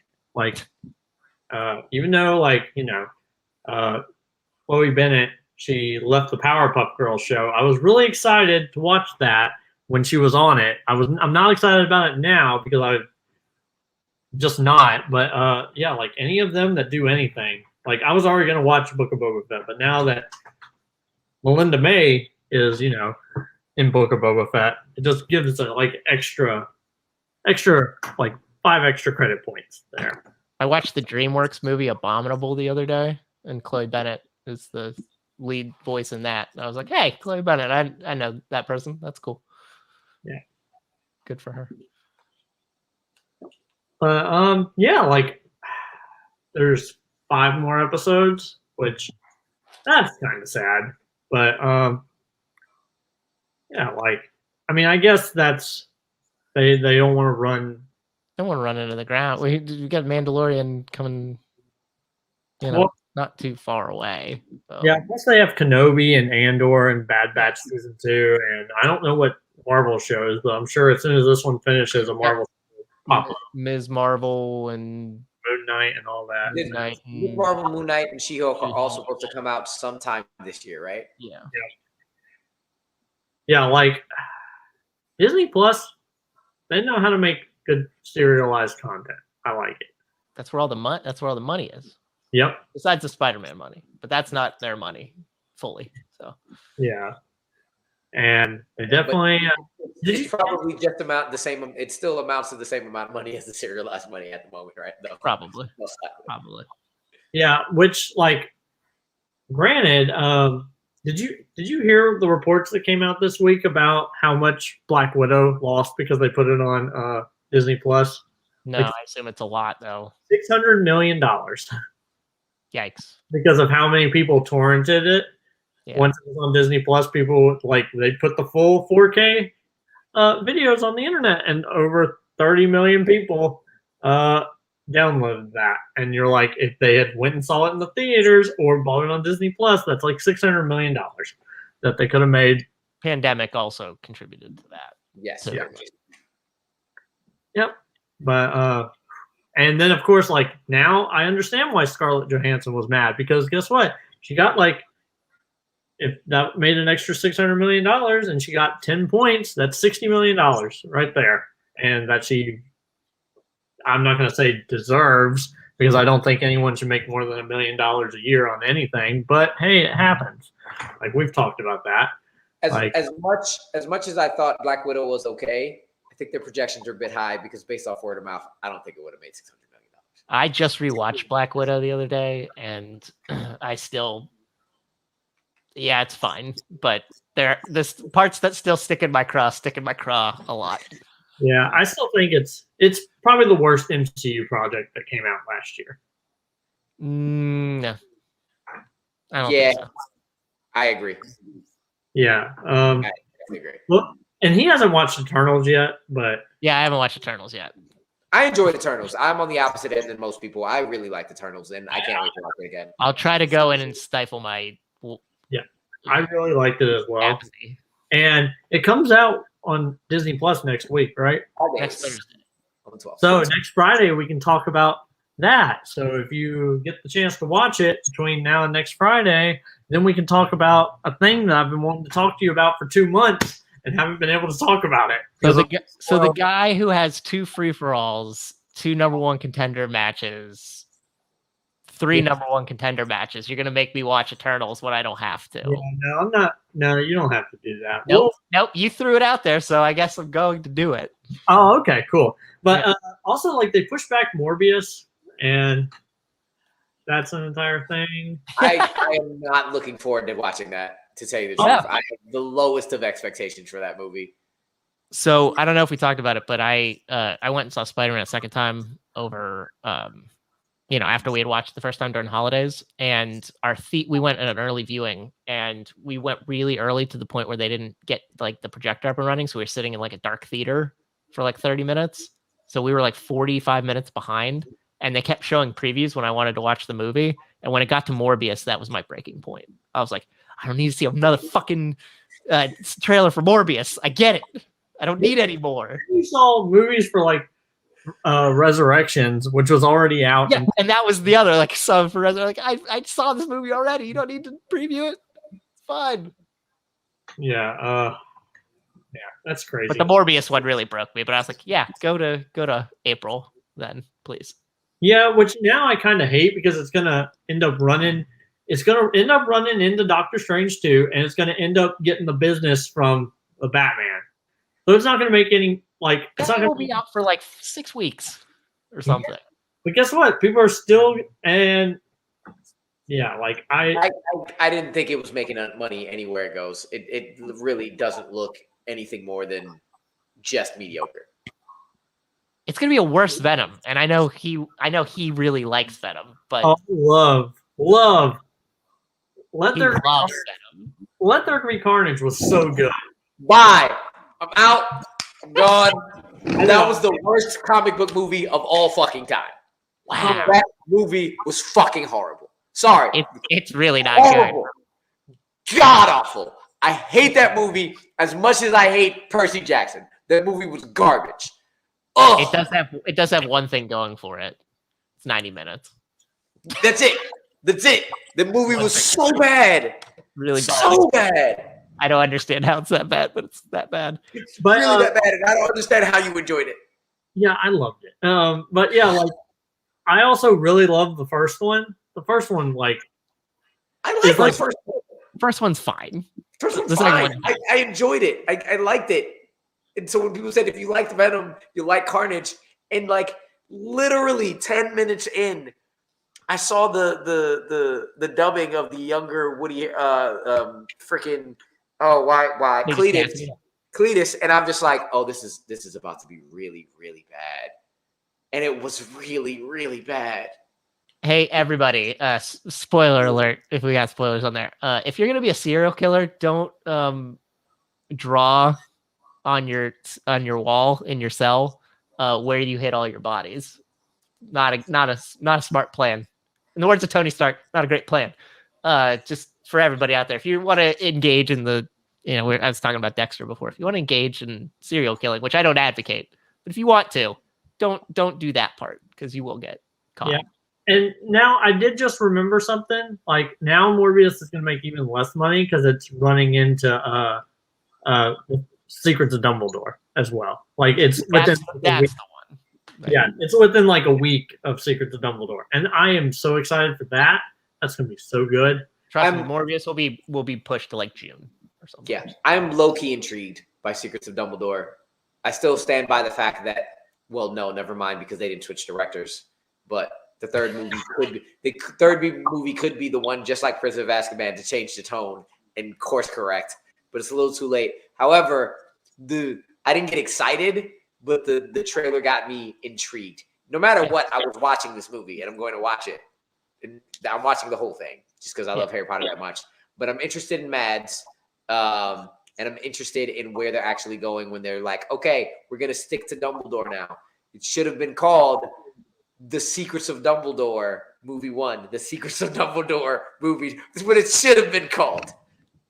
Well, I mean, the joke was the second one was The Crimes of Grindelwald, but we didn't see Grindelwald commit many crimes. So hopefully Dumbledore will have more secrets than Grindelwald had crimes. I just like the fact that Jessica Williams is like huge in this movie. She's in it. She's in it. Because I was like, I didn't understand how that would work given what happened in the last one, but she's in it. She's in it. I was like, thank you. Okay, because I don't know why she was in that movie in Crimes of Grindelwald at all. Like, who are you? You didn't even get your name. Nobody said anything. Who are you? Who are you? Oh, that's my favorite part of that movie. Okay, it's not my favorite part because it's the microcosm of everything that's wrong with that movie. That part going into the cemetery. Like, but I do wonder, like, how much time you guys got? You can keep going for a little bit. I should eat. It's 9. I haven't eaten yet. I should eat, but I'm good. I'm having a good time. So, are we done with Book of Boba Fett before we start talking about Secrets of Dumbledore more and thoroughly? Yes, but since we're talking about TV, everybody do yourself a favor, and if you haven't got on the hype train that is Cobra Kai, please watch Cobra Kai because it's awesome and it's great. And if you like Karate Kid movies and you love Cobra Kai seasons 1 to 3, you'll love Cobra Kai season 4. I just want to put that out there. I've never seen Cobra Kai, not an episode. I haven't. But since we're plugging television shows, Hentified had season 2 in Netflix. And I will shout that show out to the edges of the earth. If you loved Insecure, you love Hentified. It's so good. It's so good. Yeah, I'll say the same thing about The Witcher. But I can only watch that at night past 9 o'clock because my kids are asleep and my wife because it is super. Let's not ruin my children's imaginations. And their imaginations will go wild. What are you talking about? Yeah, I would think it would increase. It'll increase their imagination, but their innocence may leave. Yeah, their innocence will take a I like that their imaginations are like, hey, what if I combine these two Pokemon instead of, ooh, I wonder what boobs look like. Because I've already had to give one of them the conversation. And the other one I have to give the conversation to later this year. I don't want to have to do that any time earlier. So let's like that's the road. Those are the polls we go to. That's great. Oh, it's hilarious. Yeah, well, I mean, that's whatever. But yeah, all right. So let's take that down. Secrets of Dumbledore. Like, I'm curious how far in the future this is, because if it's still like 4 seconds after the last one. The duel between Dumbledore and Grindelwald is in 1945. The last movie was in 1927. We have 18 years of time that they have to fill out before Grindelwald can be defeated. Yeah, I've been thinking about that. They can't not do the duel between Dumbledore and Grindelwald in these movies. If they have set this up, if they have already screwed up it not being Fantastic Beasts anymore and went the Dumbledore route and don't end on the what are y'all doing? Why would you even, like, you disappoint people twice? You give them, you think it's one thing and then you change it and then you go with it and you don't even fit it. Yeah, no. I have no idea how they're going to do that at all. But we'll see. And in this movie, like, as a person who both of y'all have read the books, I think it's really interesting that, like, Jacob's in Hogwarts, which in the last movie, it looked like he was looking around, which guess what? Like when you look at Hogwarts, if you're a muggle, all you see is ruins. But it never talks about what you see once you're inside. So it could be that once he passes through the barrier, he's able to see what's going on. There was also my and he has a wand, and how that wand, I'm very like hesitant. Yeah. I'm not a like, I don't know if this is what gatekeeping is, but I've never been a gatekeeper of fandom where I was like, if you go against what you're supposed to do, like he's not supposed to see it. He's not supposed to have a wand. He's a muggle. I don't go in like hating it before seeing what happens, but I'm like, please give me it. What's this explanation? What's this explanation?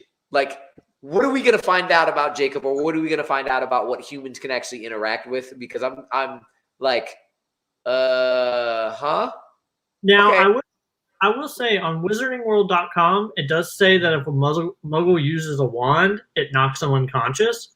So he could be a squib, and his last name, Kowalski, is, I'm pretty sure it's Jewish for Smith. So it could be that he is a descendant of Hufflepuff, and that he's just a squib, and that's why he got sent over to America, because that pure line family was like, I don't want to deal with that. You leave. You know what? I would accept that storyline. Like, Finding that out, I'm like, that's a good way to do that. Warner Brothers, give Colton a check. yeah, and of course, Just like one check. Don't go crazy. I talked about give him- on the show, like Voldemort was just born in the would have been born in the first movie. And he has a beast, so we could see the past Doesn't stuff. want it. No, we have already forced Dumbledore into this story. We do not need Voldemort anywhere more than a quick, oh, there he is. Bye. No. Or like, did you hear about this? Like, they have the duel. Like, did you hear that? Yeah, we got this one dark wizard down, but did you hear there's another one whose power is growing somewhere? That's it. Yeah, that's all I need. We need the Battle of the Five Armies. Comment. That's it. That's all we need. But like, I would love the idea of like Newt being the one who gives Rubius or Hagrid Aragog, because he says that he came into in the pocket of a traveler, and so there could be a reference to, hey, the heir of Slytherin just opened the Chamber of Secrets, and that's the only reference we get. So we know Voldemort's out there. That makes sense. That makes sense. I like that connection. And that would be like, if Newt's going to exit the story at any point, that could be his, like, all right, he's going after, like, he knows magical creatures, and maybe like he goes after that, and that's the reason why we don't hear about him during the Harry Potter saga, because he's a big important person in the 20s and 30s. Why do we not, like, we hear that, you know, his grandson marries Luna Lovegood, but besides that, like, we don't. He could be dead. He's fairly old. Yeah, I mean, that's true, but wizards live pretty long. They do. Dumbledore was also extremely old. So yeah, Dumbledore was over 100 years old. So, like, he would, if he lived to his max age and didn't just like get murdered, he could live to this time. And we know his grandson eventually marries Luna Lovegood and all that, but he goes away for some reason, and we don't hear about him except for, like, you know, hey, he wrote this book. Hey, Harry, this is your book, and it's wrote by this person. So, like, I'd be completely content with, like, him if he realized, oh, I gave Hagrid this spider, and it's the thing that killed the Muggle girl, because they think that it's the thing that killed the Muggle girl, and he goes off and exiles himself, feels sorry or bad, and I'd be okay with that.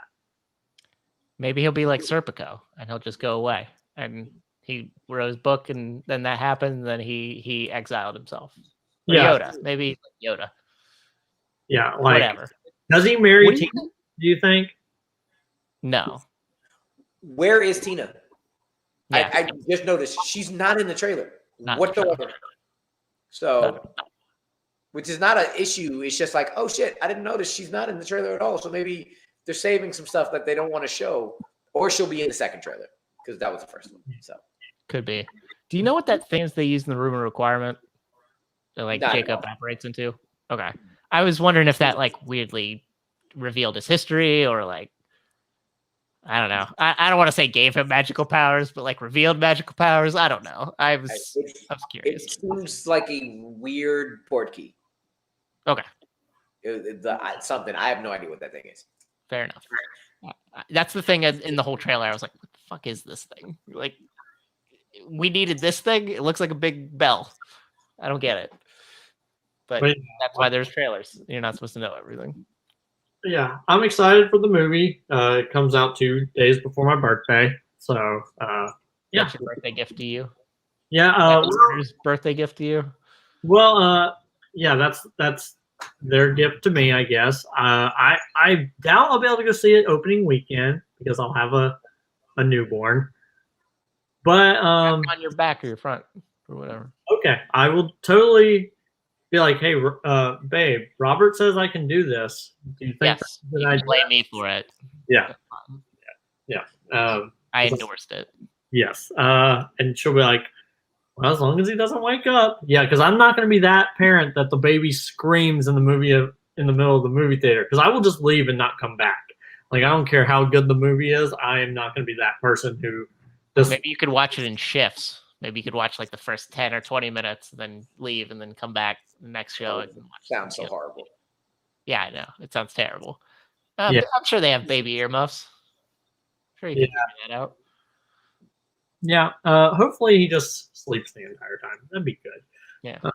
And then it would give his mom a break. And then, yeah. So that might be good. Maybe he'll be sleeping and you can move his arms around and make him do cool wand swishes. Yeah. And like your mini-me, you know? Yeah. So my wife is actually the one who showed me the if you talk to your phone and tell it the Lumos thing. And I was sitting there, I played with my phone for like 45 minutes, almost killed my battery that night.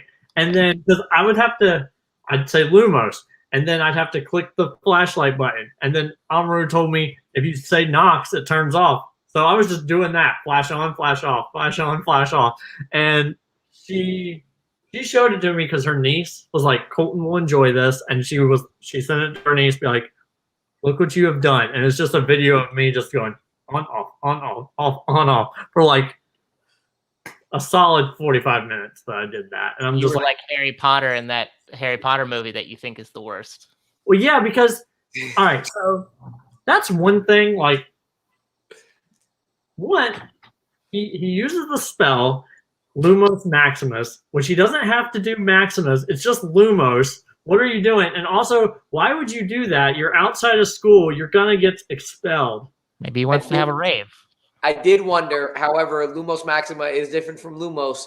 And I also can think if he has a spell book, I kind of feel like the underage department is probably like, oh, he's probably practicing. Let's leave this. This is just Lumos. Yeah, like in the second book, when Dobby drops the cake on her head, he gets a letter saying, hey, don't do that again. It was in front of Muggles. Yeah. That's why. He's not in front of Muggles in his bed. It's true. So. Do they have summer school?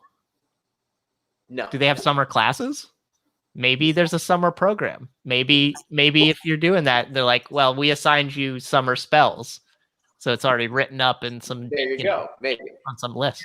And like that's one of those weird things. Like if you live in a pureblood family, you can use magic all you want to because the trace only detects the magic in your surrounding area. So if you live with other wizards, you can be like, hey, it was my mom or dad or whatever. But with Harry and Hermione, they're the only magic people in their household, so they're the ones that get screwed. And yeah, like they can't practice during the summer because if they do, they're gonna get expelled. Going back to the reunion, every time I see Daniel Radcliffe, I always get a little sad because we have the same birthday. I'm always like, if I was English, this could have been me. That's how Joe feels about Robert Pattinson and Cedric. Okay. I get that. I would have liked to see our Pat in it. I know he's got Batman stuff to do, but I would have liked to see our Pat just show up, like, just a little. Yeah. But yeah, like I know you gotta leave, Russo, and we've been almost going for 2 hours. So let's go to some farewell here. Guys, thank you for being on the show. Yeah, I think it's great. Yeah, it's been a good time. Next week we'll have Book of Boba Fett episode 3, and I have no idea what else. Oh, NFL, the season's over. Will be over. Playoffs will be starting. Yep. Yeah. Regular season, and then yeah, like other than that, I have no idea what we'll talk about. So we'll figure. Eternals, right? You want to talk about Eternals? Yeah. If you get it done, you do not have to do that. Okay. Please don't if it's gonna jeopardize anything, because I know Eternals isn't like you can't actually. That won't be out for fandom till like March or something. Yeah, like so you can't apply the knowledge really. I really can't. So if you can't, do not. We'll see. We'll see how I feel. If you if you're able to, great. But I do not. Let's more think about that for the next week. Yeah, that's perfectly fine. Because there's definitely things about that movie that I've been waiting to talk to you about and be like. Well, I was spoiled on one thing, so I know what you're probably wanting to talk about. Okay, well, when we're done, we'll reference that, and then I'll see if that's what it is. Okay. But do you guys have anything you would like to plug? Fan league stuff. Like I said, got a lot coming up. Just hang out. You're gonna get sick of my face, but it's my face, so I deal with it every day. You can deal with it for a couple hours. So, and those are the only fan league matches I even watch. So I don't get sick of your face. So they'll be fine. If they only watch those, they're good. And they watch this show. You watch those matches and you watch this show, and then you only have to see his face a little bit. Guess what? There's a lot worse people that you have to stare at their face all day, like coworkers and stuff. Robert's a good dude, so thank you. But Robert Kastner, Facebook, hit me up. All the viewers we got for this, just my spot's gonna be blown up, I can tell. Yeah. Yes. One gotta stay Monday, 8:00. Should be a good time. Yep. I would go with Florence Pugh, I think. No, I'm gonna go with Zendaya. I switched. It's gonna be a fun episode. Yeah. Yep. And of course, you can follow me on Twitter at ColtonRoberts8. You can follow the show at SuperNova_show. Whenever I finish this bad boy, there will be a review of it on my personal channel. Not to plug my personal stuff on TMG's YouTube page, but hey, that happens. But yeah, it was good. Thank you guys so very much for coming on, and we'll see you guys next week. Don't forget to tip your virtual waitresses, everyone.